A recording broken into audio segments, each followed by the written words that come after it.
The man who knew too much. Chapter 5 The fad of the fisherman. A thing can sometimes be too extraordinary to be remembered. If it is clean out of the course of things, and has apparently no causes and no consequences, subsequent events do not recall it, and it remains only a subconscious thing, to be stirred by some accident long after. It drifts apart like a forgotten dream.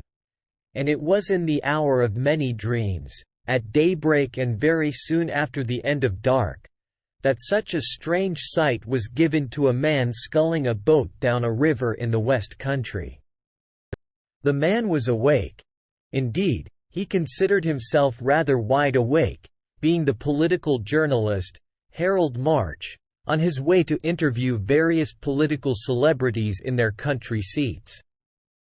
But the thing he saw was so inconsequent that it might have been imaginary. It simply slipped past his mind and was lost in later and utterly different events.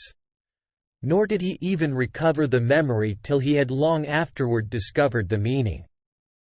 Pale mists of morning lay on the fields and the rushes along one margin of the river. Along the other side ran a wall of tawny brick almost overhanging the water. He had shipped his oars and was drifting for a moment with the stream, when he turned his head and saw that the monotony of the long brick wall was broken by a bridge, rather an elegant 18th-century sort of bridge with little columns of white stone turning grey. There had been floods and the river still stood very high, with dwarfish trees waist-deep in it, and rather a narrow arc of white dawn gleamed under the curve of the bridge. As his own boat went under the dark archway, he saw another boat coming toward him, rowed by a man as solitary as himself. His posture prevented much being seen of him, but as he neared the bridge he stood up in the boat and turned round. He was already so close to the dark entry, however, that his whole figure was black against the morning light, and March could see nothing of his face except the end of two long whiskers or mustaches that gave something sinister to the silhouette, like horns in the wrong place. Even these details March would never have noticed but for what happened in the same instant.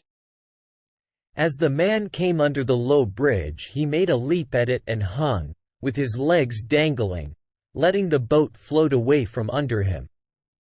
March had a momentary vision of two black kicking legs, then of one black kicking leg, and then of nothing except the eddying stream and the long perspective of the wall. But whenever he thought of it again, long afterward, when he understood the story in which it figured, it was always fixed in that one fantastic shape, as if those wild legs were a grotesque graven ornament of the bridge itself, in the manner of a gargoyle. At the moment he merely passed, staring, down the stream. He could see no flying figure on the bridge, so it must have already fled, but he was half conscious of some faint significance in the fact that among the trees round the bridgehead opposite the wall he saw a lamppost, and, beside the lamppost, the broad blue back of an unconscious policeman. Even before reaching the shrine of his political pilgrimage he had many other things to think of besides the odd incident of the bridge. For the management of a boat by a solitary man was not always easy even on such a solitary stream. And indeed it was only by an unforeseen accident that he was solitary. The boat had been purchased and the whole expedition planned in conjunction with a friend, who had at the last moment been forced to alter all his arrangements. Harold March was to have travelled with his friend Horne Fisher on that inland voyage to Willowwood Place, where the Prime Minister was a guest at the moment. More and more people were hearing of Harold March, for his striking political articles were opening to him the doors of larger and larger salons. But he had never met the Prime Minister yet. Scarcely anybody among the general public had ever heard of Horne Fisher. But he had known the Prime Minister all his life. For these reasons, had the two taken the projected journey together, March might have been slightly disposed to hasten it and Fisher vaguely content to lengthen it out. For Fisher was one of those people who are born knowing the Prime Minister. The knowledge seemed to have no very exhilarant effect, and in his case bore some resemblance to being born tired. But he was distinctly annoyed to receive, just as he was doing a little light packing of fishing tackle and cigars for the journey, a telegram from Willowwood asking him to come down at once by train, as the Prime Minister had to leave that night. Fisher knew that his friend the journalist could not possibly start till the next day, and he liked his friend the journalist, and had looked forward to a few days on the river. He did not particularly like or dislike the Prime Minister, but he intensely disliked the alternative of a few hours in the train. Nevertheless, he accepted Prime Ministers as he accepted railway trains, as part of a system which he, at least, was not the revolutionist sent on earth to destroy. So he telephoned to March, asking him, with many apologetic curses and faint damns, to take the boat down the river as arranged, that they might meet at Willowwood by the time settled. Then he went outside and hailed a taxicab to take him to the railway station. There he paused at the bookstall to add to his light luggage a number of cheap murder stories, which he read with great pleasure, and without any premonition that he was about to walk into as strange a story in real life. A little before sunset he arrived, with his light suitcase in hand, before the gate of the long riverside gardens of Willowwood Place, one of the smaller seats of Sir Isaac Hook, the master of much shipping and many newspapers. He entered by the gate giving on the road, at the opposite side to the river, but there was a mixed quality in all that watery landscape which perpetually reminded a traveller that the river was near. White gleams of water would shine suddenly like swords or spears in the green thickets. And even in the garden itself, divided into courts and curtained with hedges and high garden trees, there hung everywhere in the air the music of water. The first of the green courts which he entered appeared to be a somewhat neglected croquet lawn, in which was a solitary young man playing croquet against himself. Yet he was not an enthusiast for the game, or even for the garden, and his sallow but well-featured face looked rather sullen than otherwise. He was only one of those young men who cannot support the burden of consciousness unless they are doing something, and whose conceptions of doing something are limited to a game of some kind. He was dark and well dressed in a light holiday fashion, and Fisher recognized him at once as a young man named James Bullen, called, for some unknown reason, Bunker. He was the nephew of Sir Isaac, but, what was much more important at the moment, he was also the private secretary of the Prime Minister. "Hello, Bunker," observed Horne Fisher. "You're the sort of man I wanted to see. Has your chief come down yet?" "He's only staying for dinner," replied Bullen, with his eye on the yellow ball. "He's got a great speech tomorrow at Birmingham and he's going straight through tonight." "He's motoring himself there, driving the car, I mean. It's the one thing he's really proud of." "You mean you're staying here with your uncle, like a good boy?" replied Fisher. "But what will the chief do at Birmingham without the epigrams whispered to him by his brilliant secretary?" "Don't you start ragging me," said the young man called Bunker. "I'm only too glad not to go trailing after him. He doesn't know a thing about maps or money or hotels or anything, and I have to dance about like a courier. As for my uncle, as I'm supposed to come into the estate, it's only decent to be here sometimes." "Very proper," replied the other. "Well, I shall see you later on," and, crossing the lawn, he passed out through a gap in the hedge. He was walking across the lawn toward the landing stage on the river, and still felt all around him, under the dome of golden evening, an old-world savor and reverberation in that river-haunted garden. The next square of turf which he crossed seemed at first sight quite deserted, till he saw in the twilight of trees in one corner of it a hammock, and in the hammock a man, reading a newspaper and swinging one leg over the edge of the net. Him also he hailed by name, and the man slipped to the ground and strolled forward. It seemed fated that he should feel something of the past in the accidents of that place, for the figure might well have been an early Victorian ghost revisiting the ghosts of the croquet hoops and mallets. It was the figure of an elderly man with long whiskers that looked almost fantastic, and a quaint and careful cut of collar and cravat. Having been a fashionable dandy 40 years ago, he had managed to preserve the dandyism while ignoring the fashions. A white top hat lay beside the Morning Post in the hammock behind him. This was the Duke of Westmoreland, the relic of a family really some centuries old, and the antiquity was not heraldry but history.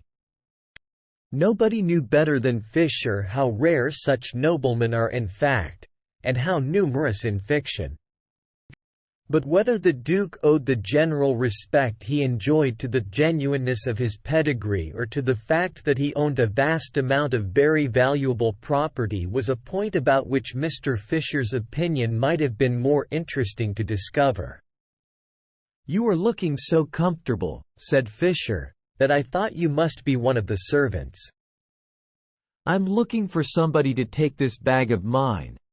I haven't brought a man down, as I came away in a hurry."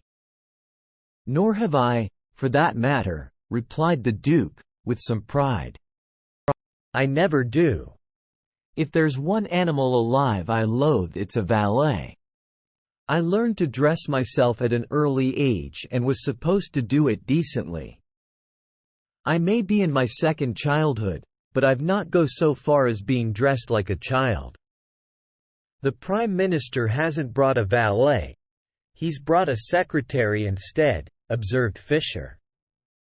"Devilish inferior job. Didn't I hear that Harker was down here?" "He's over there on the landing stage," replied the Duke, indifferently, and resumed the study of the Morning Post.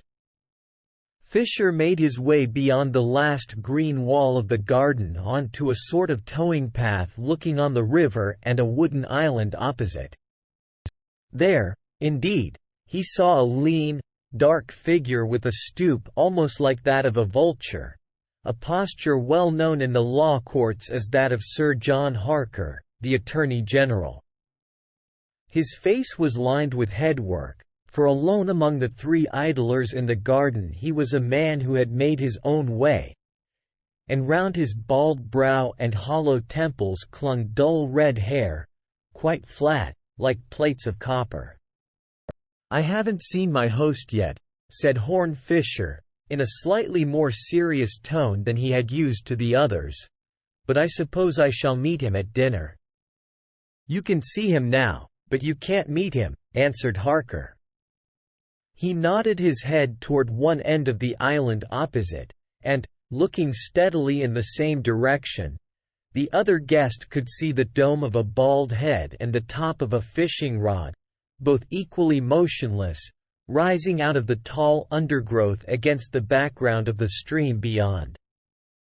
The fisherman seemed to be seated against the stump of a tree and facing toward the other bank, so that his face could not be seen, but the shape of his head was unmistakable. "He doesn't like to be disturbed when he's fishing," continued Harker. "It's a sort of fad of his to eat nothing but fish, and he's very proud of catching his own. Of course he's all for simplicity, like so many of these millionaires. He likes to come in saying he's worked for his daily bread like a laborer." "Does he explain how he blows all the glass and stuffs all the upholstery?" asked Fisher.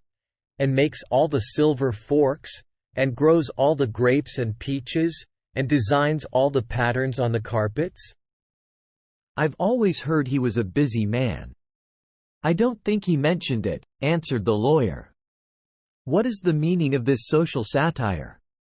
"Well, I am a trifle tired," said Fisher, "of the simple life and the strenuous life as lived by our little set. We're all really dependent in nearly everything, and we all make a fuss about being independent in something. The Prime Minister prides himself on doing without a chauffeur, but he can't do without a factotum and jack of all trades. And poor old Bunker has to play the part of a universal genius, which God knows he was never meant for. The Duke prides himself on doing without a valet, but, for all that, he must give a lot of people an infernal lot of trouble to collect such extraordinary old clothes as he wears. He must have them looked up in the British Museum or excavated out of the tombs. That white hat alone must require a sort of expedition fitted out to find it, like the North Pole. And here we have old Hook pretending to produce his own fish when he couldn't produce his own fish knives or fish forks to eat it with. He may be simple about simple things like food, but you bet he's luxurious about luxurious things, especially little things." "I don't include you. You've worked too hard to enjoy playing at work." "I sometimes think," said Harker, "that you conceal a horrid secret of being useful sometimes." "Haven't you come down here to see number 1 before he goes on to Birmingham?" Horne Fisher answered, in a lower voice. "Yes. And I hope to be lucky enough to catch him before dinner." "He's got to see Sir Isaac about something just afterward." "Hello!" exclaimed Harker. "Sir Isaac's finished his fishing. I know he prides himself on getting up at sunrise and going in at sunset." The old man on the island had indeed risen to his feet, facing round and showing a bush of grey beard with rather small, sunken features, but fierce eyebrows and keen, choleric eyes.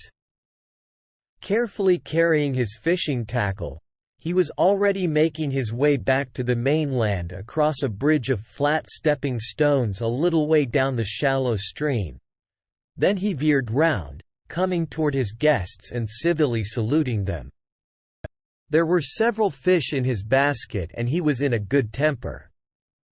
"Yes," he said, acknowledging Fisher's polite expression of surprise, "I get up before anybody else in the house, I think." "The early bird catches the worm." "Unfortunately," said Harker, "it is the early fish that catches the worm." "But the early man catches the fish," replied the old man, gruffly.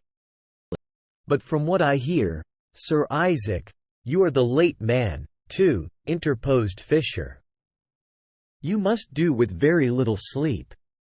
"I never had much time for sleeping," answered Hook. "And I shall have to be the late man tonight, anyhow.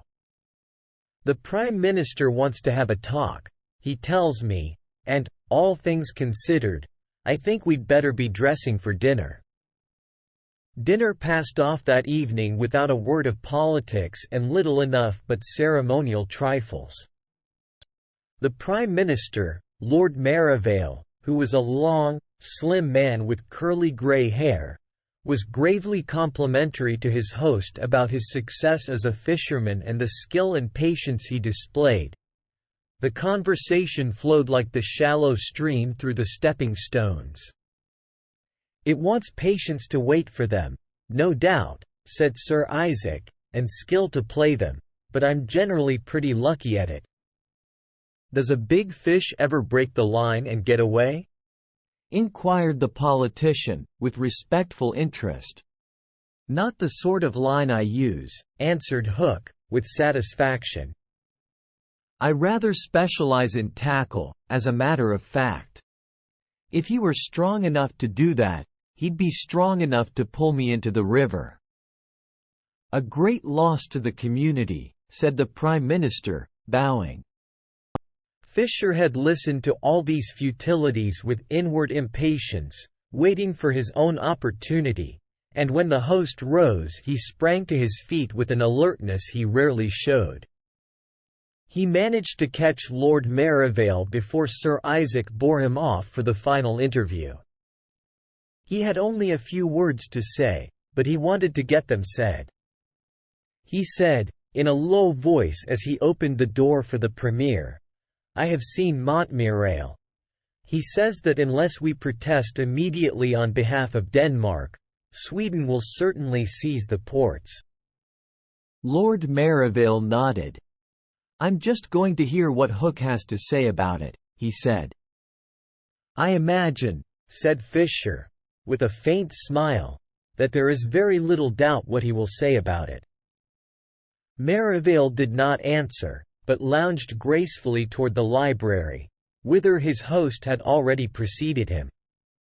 The rest drifted toward the billiard room, Fisher merely remarking to the lawyer, "They won't be long." "We know they're practically in agreement." "Hook entirely supports the Prime Minister," assented Harker. "Or the Prime Minister entirely supports Hook," said Horne Fisher, and began idly to knock the balls about on the billiard table. Horne Fisher came down next morning in a late and leisurely fashion, as was his reprehensible habit. He had evidently no appetite for catching worms. But the other guests seemed to have felt a similar indifference, and they helped themselves to breakfast from the sideboard at intervals during the hours verging upon lunch.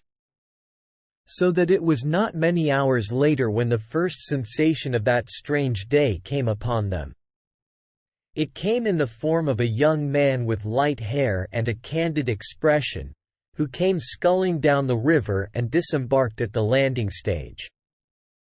It was, in fact, no other than Mr. Harold March, whose journey had begun far away up the river in the earliest hours of that day. He arrived late in the afternoon, having stopped for tea in a large riverside town, and he had a pink evening paper sticking out of his pocket. He fell on the riverside garden like a quiet and well-behaved thunderbolt, but he was a thunderbolt without knowing it.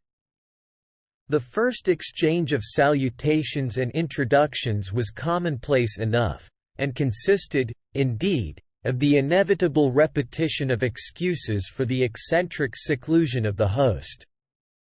He had gone fishing again, of course, and must not be disturbed till the appointed hour, though he sat within a stone's throw of where they stood. "You see it's his only hobby," observed Harker, apologetically, "and, after all, it's his own house. And he's very hospitable in other ways."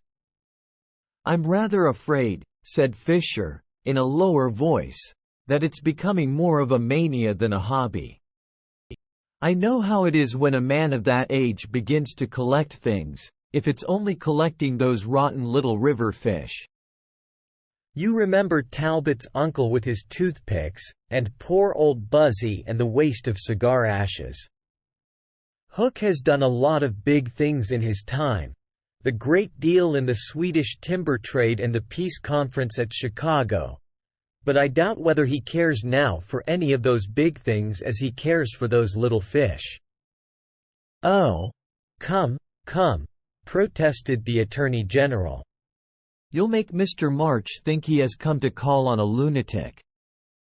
"Believe me, Hook only does it for fun, like any other sport, only he's of the kind that takes his fun sadly. But I bet if there were big news about timber or shipping, he would drop his fun and his fish all right." "Well, I wonder," said Horne Fisher, looking sleepily at the island in the river. "By the way, is there any news of anything?" asked Harker of Harold March. "I see you've got an evening paper.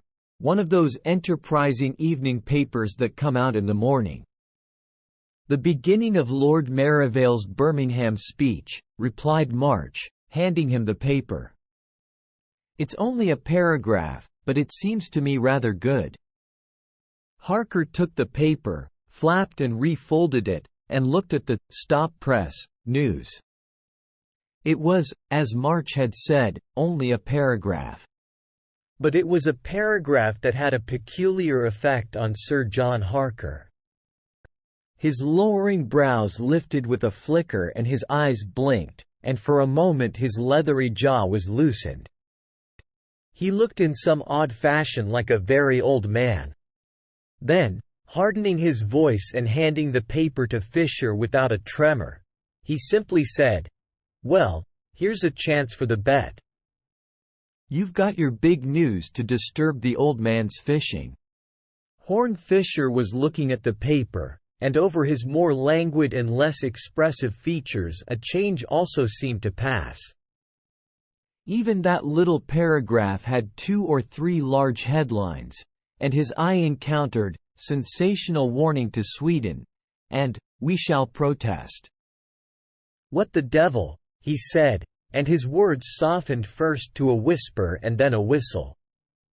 "We must tell old Hook at once, or he'll never forgive us," said Harker. "He'll probably want to see number 1 instantly, though it may be too late now." "I'm going across to him at once. I bet I'll make him forget his fish, anyhow." And, turning his back, he made his way hurriedly along the riverside to the causeway of flat stones. March was staring at Fisher, in amazement at the effect his pink paper had produced. "What does it all mean?" he cried. "I always supposed we should protest in defense of the Danish ports, for their sakes and our own. What is all this botheration about Sir Isaac and the rest of you?" "Do you think it bad news?" "Bad news?" repeated Fisher, with a sort of soft emphasis beyond expression. "Is it as bad as all that?" asked his friend, at last. "As bad as all that?" repeated Fisher. "Why, of course it's as good as it can be. It's great news. It's glorious news. That's where the devil of it comes in, to knock us all silly. It's admirable. It's inestimable. It is also quite incredible." He gazed again at the grey and green colours of the island and the river, and his rather dreary eye travelled slowly round to the hedges and the lawns. "I felt this garden was a sort of dream," he said, "and I suppose I must be dreaming. But there is grass growing and water moving, and something impossible has happened." Even as he spoke, the dark figure with a stoop like a vulture appeared in the gap of the hedge just above him. "You have won your bet," said Harker, in a harsh and almost croaking voice. "The old fool cares for nothing but fishing. He cursed me and told me he would talk no politics." "I thought it might be so," said Fisher, modestly. "What are you going to do next?" "I shall use the old idiot's telephone, anyhow," replied the lawyer. "I must find out exactly what has happened. I've got to speak for the government myself tomorrow." And he hurried away toward the house. In the silence that followed, a very bewildering silence so far as March was concerned, they saw the quaint figure of the Duke of Westmoreland, with his white hat and whiskers, approaching them across the garden. Fisher instantly stepped toward him with the pink paper in his hand, and, with a few words, pointed out the apocalyptic paragraph. The Duke, who had been walking slowly, stood quite still, and for some seconds he looked like a tailor's dummy standing and staring outside some antiquated shop. Then March heard his voice, and it was high and almost hysterical. But he must see it. He must be made to understand. It cannot have been put to him properly. Then, with a certain recovery of fullness and even pomposity in the voice, "I shall go and tell him myself." Among the queer incidents of that afternoon, March always remembered something almost comical about the clear picture of the old gentleman in his wonderful white hat carefully stepping from stone to stone across the river, like a figure crossing the traffic in Piccadilly. Then he disappeared behind the trees of the island, and March and Fisher turned to meet the Attorney General, who was coming out of the house with a visage of grim assurance. "Everybody is saying," he said, "that the Prime Minister has made the greatest speech of his life." Peroration and loud and prolonged cheers. Corrupt financiers and heroic peasants. "We will not desert Denmark again." Fisher nodded and turned away toward the towing path, where he saw the Duke returning with a rather dazed expression. In answer to questions he said, in a husky and confidential voice, "I really think our poor friend cannot be himself." He refused to listen. He suggested that I might frighten the fish. A keen ear might have detected a murmur from Mr. Fisher on the subject of a white hat, but Sir John Harker struck it more decisively. Fisher was quite right. "I didn't believe it myself, but it's quite clear that the old fellow is fixed on this fishing notion by now. If the house caught fire behind him he would hardly move till sunset." Fisher had continued his stroll toward the higher embanked ground of the towing path, and he now swept a long and searching gaze, not toward the island, but toward the distant wooded heights that were the walls of the valley. An evening sky as clear as that of the previous day was settling down all over the dim landscape, but toward the west it was now red rather than gold. There was scarcely any sound but the monotonous music of the river. Then came the sound of a half-stifled exclamation from Horne Fisher, and Harold March looked up at him in wonder. "You spoke of bad news," said Fisher. "Well, there is really bad news now. I am afraid this is a bad business." "What bad news do you mean?" asked his friend, conscious of something strange and sinister in his voice. "The sun has set," answered Fisher. He went on with the air of one conscious of having said something fatal. "We must get somebody to go across whom he will really listen to. He may be mad, but there's method in his madness. There nearly always is method in madness. It's what drives men mad, being methodical. And he never goes on sitting there after sunset, with the whole place getting dark. Where's his nephew? I believe he's really fond of his nephew." "Look!" cried March, abruptly. "Why, he's been across already. There he is coming back." And, looking up the river once more, they saw, dark against the sunset reflections, the figure of James Bullen stepping hastily and rather clumsily from stone to stone. Once he slipped on a stone with a slight splash. When he rejoined the group on the bank his olive face was unnaturally pale. The other 4 men had already gathered on the same spot and almost simultaneously were calling out to him. "What does he say now?" "Nothing. He says, nothing." Fisher looked at the young man steadily for a moment. Then he started from his immobility and, making a motion to March to follow him, himself strode down to the river crossing. In a few moments they were on the little beaten track that ran round a wooded island, to the other side of it where the fisherman sat. Then they stood and looked at him, without a word. Sir Isaac Hook was still sitting propped up against the stump of the tree, and that for the best of reasons. A length of his own infallible fishing line was twisted and tightened twice round his throat and then twice round the wooden prop behind him. The leading investigator ran forward and touched the fisherman's hand, and it was as cold as a fish.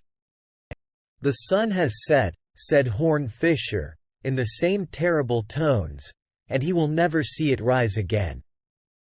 10 minutes afterward, the 5 men, shaken by such a shock, were again together in the garden, looking at one another with white but watchful faces. The lawyer seemed the most alert of the group. He was articulate if somewhat abrupt. "We must leave the body as it is and telephone for the police," he said.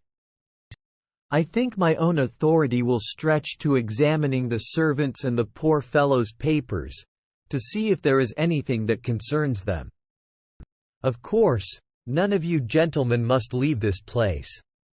Perhaps there was something in his rapid and rigorous legality that suggested the closing of a net or trap.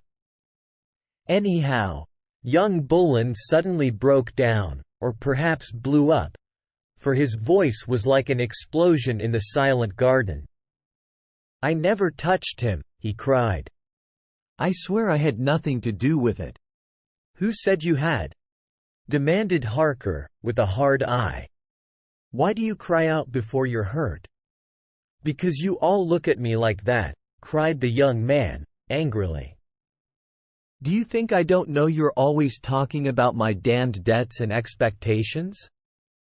Rather to Mach's surprise, Fisher had drawn away from this first collision, leading the Duke with him to another part of the garden. When he was out of earshot of the others, he said, with a curious simplicity of manner, "Westmoreland, I am going straight to the point." "Well?" said the other, staring at him stolidly. "You have a motive for killing him," said Fisher. The Duke continued to stare, but he seemed unable to speak. "I hope you had a motive for killing him," continued Fisher, mildly. "You see, it's rather a curious situation. If you have a motive for murdering, you probably didn't murder. But if you hadn't any motive, why, then perhaps, you did." "What on earth are you talking about?" demanded the Duke, violently. "It's quite simple," said Fisher. "When you went across, he was either alive or dead. If he was alive, it might be you who killed him, or why should you have held your tongue about his death? But if he was dead, and you had a reason for killing him, you might have held your tongue for fear of being accused." Then after a silence he added, abstracted ly, "Cyprus is a beautiful place, I believe. Romantic scenery and romantic people. Very intoxicating for a young man." The Duke suddenly clenched his hands and said, thickly, "Well, I had a motive." "Then you're all right," said Fisher, holding out his hand with an air of huge relief. "I was pretty sure you wouldn't really do it. You had a fright when you saw it done, as was only natural." Like a bad dream come true, wasn't it? While this curious conversation was passing, Harker had gone into the house, disregarding the demonstrations of the sulky nephew, and came back presently with a new air of animation and a sheaf of papers in his hand. "I've telephoned for the police," he said, stopping to speak to Fisher, "but I think I've done most of their work for them. I believe I've found out the truth. There's a paper here." He stopped, for Fisher was looking at him with a singular expression. And it was Fisher who spoke next. "Are there any papers that are not there, I wonder?" "I mean that are not there now?" After a pause he added, "Let us have the cards on the table." "When you went through his papers in such a hurry, Harker, weren't you looking for something to make sure it shouldn't be found?" Harker did not turn a red hair on his hard head, but he looked at the other out of the corners of his eyes. "And I suppose," went on Fisher, smoothly, "that is why you, too, told us lies about having found Hook alive. You knew there was something to show that you might have killed him, and you didn't dare tell us he was killed. But, believe me, it's much better to be honest now." Harker's haggard face suddenly lit up as if with infernal flames. "Honest?" he cried. "It's not so damned fine of you fellows to be honest. You're all born with silver spoons in your mouths, and then you swagger about with everlasting virtue because you haven't got other people's spoons in your pockets. But I was born in a Pimlico lodging house and I had to make my spoon, and there'd be plenty to say I only spoiled a horn or an honest man. And if a struggling man staggers a bit over the line in his youth, in the lower parts of the law which are pretty dingy, anyhow, there's always some old vampire to hang on to him all his life for it." "Guatemalan Golcondas, wasn't it?" said Fisher, sympathetically. Harker suddenly shuddered. Then he said, "I believe you must know everything, like God Almighty." "I know too much," said Horne Fisher, "and all the wrong things." The other three men were drawing nearer to them, but before they came too near, Harker said, in a voice that had recovered all its firmness, "Yes, I did destroy a paper, but I really did find a paper, too, and I believe that it clears us all." "Very well," said Fisher, in a louder and more cheerful tone. "Let us all have the benefit of it." "On the very top of Sir Isaac's papers," explained Harker, "there was a threatening letter from a man named Hugo. It threatens to kill our unfortunate friend very much in the way that he was actually killed. It is a wild letter, full of taunts. You can see it for yourselves. But it makes a particular point of poor Hook's habit of fishing from the island. Above all, the man professes to be writing from a boat. And, since we alone went across to him, and he smiled in a rather ugly fashion, the crime must have been committed by a man passing in a boat." "Why, dear me!" cried the Duke, with something almost amounting to animation. "Why? I remember the man called Hugo quite well. He was a sort of body servant and bodyguard of Sir Isaac. You see, Sir Isaac was in some fear of assault. He was not very popular with several people. Hugo was discharged after some row or other, but I remember him well. He was a great big Hungarian fellow with great mustaches that stood out on each side of his face. A door opened in the darkness of Harold Mach's memory, or, rather, oblivion, and showed a shining landscape, like that of a lost dream. It was rather a waterscape than a landscape, a thing of flooded meadows and low trees and the dark archway of a bridge. And for one instant he saw again the man with mustaches like dark horns leap up onto the bridge and disappear. "Good heavens!" he cried. "Why, I met the murderer this morning." Horne Fisher and Harold March had their day on the river, after all, for the little group broke up when the police arrived.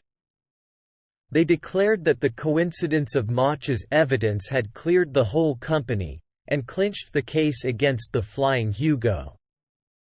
Whether that Hungarian fugitive would ever be caught appeared to Horne Fisher to be highly doubtful. Nor can it be pretended that he displayed any very demoniac detective energy in the matter as he leaned back in the boat cushions, smoking, and watching the swaying reeds slide past. "It was a very good notion to hop up onto the bridge," he said. "An empty boat means very little. He hasn't been seen to land on either bank, and he's walked off the bridge without walking onto it, so to speak. He's got 24 hours start. His mustaches will disappear, and then he will disappear." "I think there is every hope of his escape." "Hope?" repeated March, and stopped sculling for an instant. "Yes, hope," repeated the other.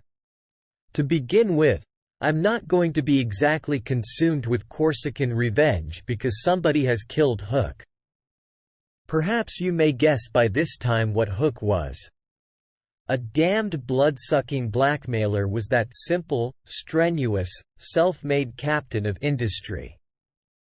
He had secrets against nearly everybody. One against poor old Westmoreland about an early marriage in Cyprus that might have put the Duchess in a queer position. And one against Harker about some flutter with his client's money when he was a young solicitor. That's why they went to pieces when they found him murdered, of course. They felt as if they'd done it in a dream. But I admit I have another reason for not wanting our Hungarian friend actually hanged for the murder. And what is that? Asked his friend. Only that he didn't commit the murder, answered Fisher. Harold March laid down the oars and let the boat drift for a moment. Do you know, I was half expecting something like that, he said. It was quite irrational, but it was hanging about in the atmosphere, like thunder in the air. On the contrary, it's finding Hugo guilty that's irrational, replied Fisher. Don't you see that they're condemning him for the very reason for which they acquit everybody else? Harker and Westmoreland were silent because they found him murdered, and knew there were papers that made them look like the murderers. Well, so did Hugo find him murdered, and so did Hugo know there was a paper that would make him look like the murderer. He had written it himself the day before. But in that case, said March, frowning, at what sort of unearthly hour in the morning was the murder really committed? It was barely daylight when I met him at the bridge, and that's some way above the island. The answer is very simple, replied Fisher. The crime was not committed in the morning. The crime was not committed on the island. March stared at the shining water without replying, but Fisher resumed like one who had been asked a question. Every intelligent murder involves taking advantage of some one uncommon feature in a common situation. The feature here was the fancy of Old Hook for being the first man up every morning, his fixed routine as an angler, and his annoyance at being disturbed. The murderer strangled him in his own house after dinner on the night before, carried his corpse, with all his fishing tackle, across the stream in the dead of night, tied him to the tree, and left him there under the stars. It was a dead man who sat fishing there all day. Then the murderer went back to the house, or, rather, to the garage, and went off in his motor car. The murderer drove his own motor car. Fisher glanced at his friend's face and went on. You look horrified, and the thing is horrible. But other things are horrible, too. If some obscure man had been hag-ridden by a blackmailer and had his family life ruined, you wouldn't think the murder of his persecutor the most inexcusable of murders. Is it any worse when a whole great nation is set free as well as a family? By this warning to Sweden we shall probably prevent war and not precipitate it, and save many thousand lives rather more valuable than the life of that viper. Oh, I'm not talking sophistry or seriously justifying the thing, but the slavery that held him and his country was 1,000 times less justifiable. If I'd really been sharp I should have guessed it from his smooth, deadly smiling at dinner that night. Do you remember that silly talk about how old Isaac could always play his fish? In a pretty hellish sense he was a fisher of men. Harold March took the oars and began to row again. I remember, he said, and about how a big fish might break the line and get away.